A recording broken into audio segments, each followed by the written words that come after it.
Get ready to hear about the 3 best Yankees news today. Help us reach 1,000 subscribers. Subscribe to the channel.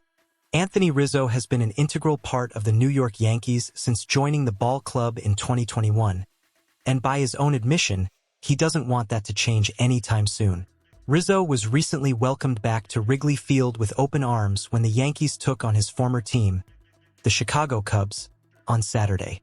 Per MLB.com's Brian Hawk on X, the former 2016 World Series champion unveiled the team he wants to hang up his cleats with ahead of the matchup, and Yankees fans can sleep easy knowing that it is with the Bronx Bombers. Hat tip Michael Sikoruba of New York Yankees on SI. "I really hope to retire as a Yankee," Rizzo said. If you are a fan of the Yankees, write "Go Yankees" in the comments and subscribe to the channel. Anthony Rizzo also mentioned that he could see himself living in Chicago again someday but emphasized, "I really hope to retire as a Yankee." At 35 years of age, Rizzo is nearing the end of his illustrious career. The 3-time All-Star is still an important part of the Yankees lineup, but his performance has tapered off in 2024. He's far removed from his last major accolade, a Gold Glove award in 2020, but that doesn't diminish his value to the team. While Rizzo may not be hitting all-star numbers like he once did, he's still holding down first base with skill. This year, he's hit 8 home runs in 76 games, with a .222 batting average and a fielding percentage of 99.5%. Yeah, the numbers might not be as jaw-dropping as they were in his prime, but that doesn't mean he's lost his edge on the field. He's made 490 putouts with 67 assists and only 3 errors. For a player in his 14th season, that's not too shabby. Rizzo's contract with the Yankees keeps him on the team for at least one more season, with a team option for 2025. His last deal was a 2-year, $41 million contract signed after the 2022 season. So, what happens next? Well, a lot of it depends on the Yankees' playoff performance and how the team's payroll shakes out in the offseason. The Yankees are still looking for that World Series crown, and Rizzo wants to be part of that journey. Whether or not the Yankees can deliver on that goal could play a big role in whether Rizzo stays in pinstripes for the remainder of his career. What's clear is that he's got a special place in his heart for both New York and Chicago. He spent almost a decade with the Cubs and was a key part of their 2016 World Series win. When asked about his time in Chicago, he spoke fondly of his years playing at Wrigley Field, calling it a privilege. But now, his focus is on helping the Yankees reach the top again. Before you go, make sure to hit that subscribe button and turn on notifications so you don't miss any updates on Rizzo's journey with the Yankees and all the latest news on your favorite team. So, what do you think? Will Anthony Rizzo retire as a Yankee? Or do you see him finishing his career elsewhere? Let me know in the comments. Yankees wish they could make this vital trade. The New York Yankees reliever situation has been rough lately, and it's been hard to watch. Seriously, with trade deadline moves like bringing in Enyel de Los Santos and Mark Leiter Jr. falling short, and Clay Holmes losing his closer job after his 11th blown save. You can't help but wonder what's next for this bullpen. Things have gotten so tricky that Yankees manager Aaron Boone is having to get creative when deciding who's going to handle the 9th inning. Not exactly what you want to hear about your favorite team's closing strategy, right? If you're a fan of the Yankees, write "Go Yankees" in the comments and subscribe to the channel. And remember that trade deadline we were all buzzing about the Yankees potentially going after former Miami Marlins and now San Diego Padres closer Tanner Scott. Felt like a done deal. But it didn't happen. Yankees GM Brian Cashman just couldn't bring himself to let go of top prospect George Lombard Jr. to make the trade. Sure, keeping a top prospect is great for the future, but right now it stings.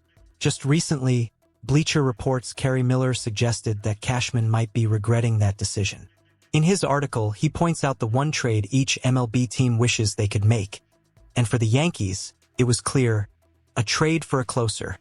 Yep, that's what Miller believes Cashman is thinking right now, especially with Clay Holmes going from a dominant start to blowing 10 of his last 26 save chances. Ouch. Holmes was incredible at the start of the season.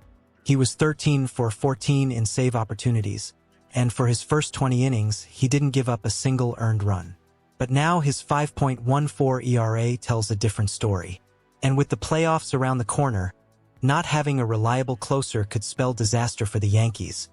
no matter how strong the rest of the team is. We all thought the Yankees would get Tanner Scott before the trade deadline. It just seemed like the perfect move. But they didn't, and now the team's paying the price. Even with one of the best records in baseball, this shaky closer situation could end up costing them big time in the postseason.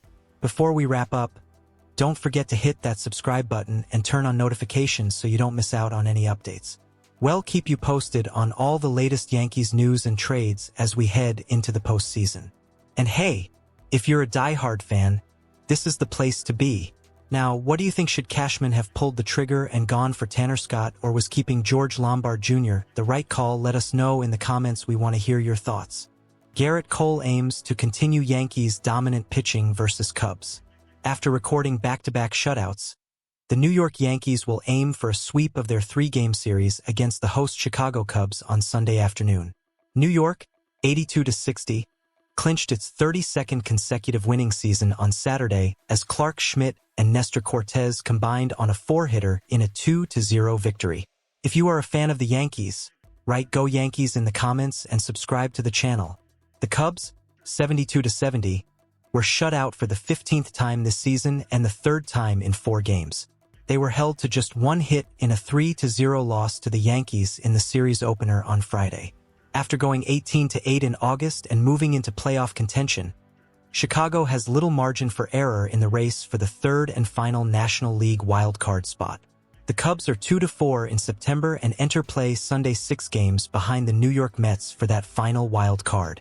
We feel like we have a good enough ball club to be in the playoffs and in the picture, but we're going to have to play a little bit better and keep pushing here, Cubs outfielder Ian Happ said. New York, in first place in the American League East, can boast a crowded starting rotation after both Schmidt and Luis Gil returned from the injured list this weekend. Cortes was moved to the bullpen on Saturday but said he would prefer to remain in the rotation.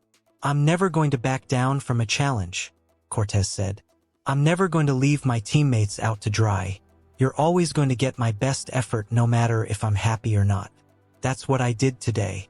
I came out there and proved I can be put in any situation. From here on out, if that's my role, I'll accept it."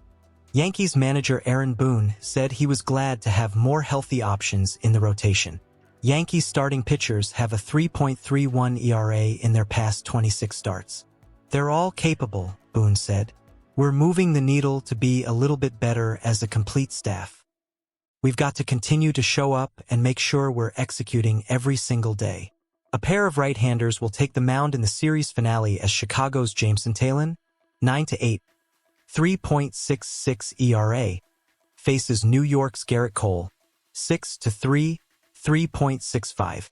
Taillon turned in a stellar outing last Monday, allowing 3 hits over 7 scoreless innings in a no-decision against the Pittsburgh Pirates, who rallied late for a 5-3 win. "He pitched a wonderful game," Cubs manager Craig Counsell said.